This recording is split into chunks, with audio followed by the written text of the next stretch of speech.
TF1, le journal des médias.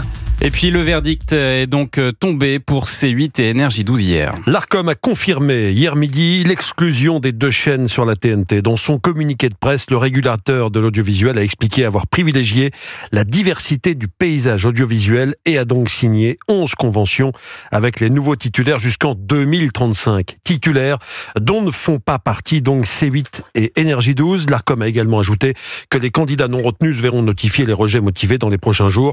Dans son émission TPMP hier soir sur C8, Cyril Hanouna évidemment est revenu sur cette décision. C'est vrai que d'abord c'est un scandale démocratique, c'est un scandale économique et c'est un scandale au niveau de la liberté d'expression.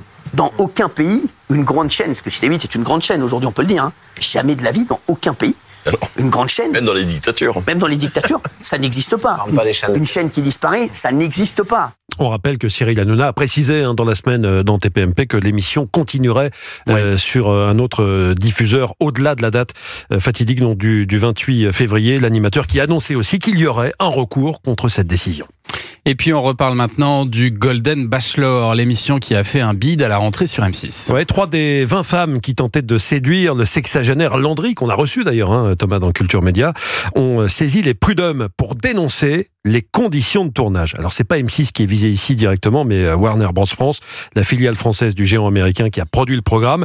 Béatrice, Catherine et Mariella, ce sont ces 3 femmes qui se sont plaintes. Elles se plaignent d'avoir été totalement à l'isolement pendant un mois. Nous prenions nos repas dans nos chambres, sans télé ni radio, totalement coupés du monde, disait-elle. Mais nous n'avons fait que bosser pour toucher une rémunération très loin du compte. Elles prétendent avoir travaillé parfois 18 heures par jour, alors que leur contrat indiquait 8 heures de travail par jour. Affaire à suivre donc. On est loin du romantisme là. Elle ne pouvait même pas écouter Culture Média pendant ce mois de travail. C'est ça qui est honteux. C'est surtout ça, je pense. J'espère que ça c'est dans le dossier pour l'avocat. Et puis alors ce samedi sur TF1, Miss France 2024 cédera sa couronne à l'une des 30 candidates régionales.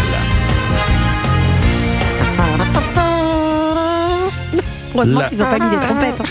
Oui, Thomas, il pourrait refaire le générique. Ça coûterait moins cher, peut-être à TF1. La cérémonie débutera à 21h10 en direct depuis l'Arena Futuroscope dans la Vienne. À ce propos, il y a quelques semaines, on avait croisé Eve Gilles, Miss France 2024. Après cette année de règne, elle nous a confié vouloir reprendre ses études, puisqu'avant d'être couronnée, elle est en 2e année de licence en mathématiques et informatique appliquée aux sciences humaines et sociales. Et c'est pas tout, Elle ne ferme pas la porte à un avenir à la télévision. Écoutez. J'ai toujours adoré parler d'une manière générale, donc à la télé, pourquoi pas. C'est vrai que c'est un exercice que j'aime beaucoup et si j'en ai la possibilité, c'est quelque chose qui pourrait vraiment me plaire. Voilà, Eve Gilles au micro encore une. Mathilde Vaux, encore une, peut-être qui fera de la télé. De son côté, Jean-Pierre Foucault va élire sa 30e Miss France demain soir. Il sera entouré une fois de plus d'un jury 100% féminin qui sera présidé par Sylvie Vartan, que vous aviez reçu le 10 octobre dernier, Thomas. Et puis en ce qui concerne les pronostics de Miss France 2025, on rappelle que l'intelligence artificielle utilisée par le cabinet Avisia, on en parlait en début de semaine, prédit toujours Miss Guadeloupe, Moira André, comme gagnante. On verra si ça se vérifie samedi soir. J'ai un truc à vous annoncer. Qui sera notre invité à votre avis lundi dans Culture Média? Non. Jean-Pierre Foucault. Non, Miss France 2025. Oui. La nouvelle Miss France. Quelle qu'elle soit. On ne sait pas encore qui sera cette personne. Mais elle sera dans Culture Média. Peut-être que l'intelligence artificielle dit que ça sera Miss Guadeloupe, mais l'intelligence de Culture Média dit que ça sera Miss Franche-Comté. Mathilde Vaux. Elle les a vus en vrai. Elle les a vus en vrai. C'est chanceuse. Elle a fait son choix.